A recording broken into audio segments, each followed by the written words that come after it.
毋过，这个新北市无爱对这个3天加4天的隔离的措施，因为安尼做对这个确诊数上侪新北市来讲，行政工作并无减少。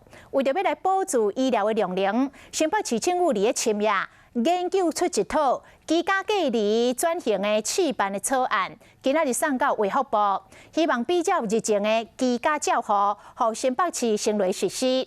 新北市的做法是，若接触到确诊者，民众家己做快筛，若阴性就免隔离。若讲到新北市，即摆一天需要10万剂的快筛剂，库存剩6万剂，讲已经过来注文到130万剂咯。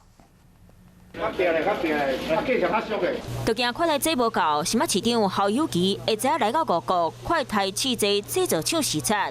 新北市一天上少要10万剂的快筛剂。目前新北市自己定的库存只有6万，当时因为中央增货，所以很多的业者就直接给中央了。新北希望已经注文的130万外剂会当紧做出来。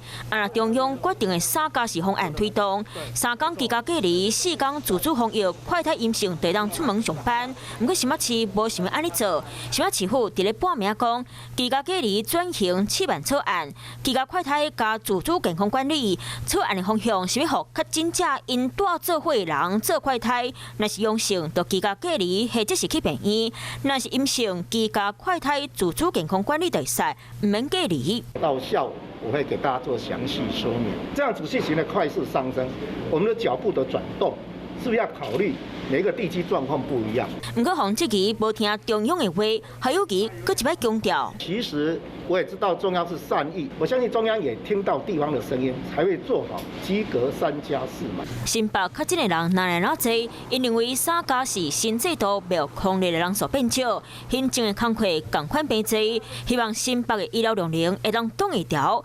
望居家隔离转型试办草案会当比对居家照护，互新北市先行。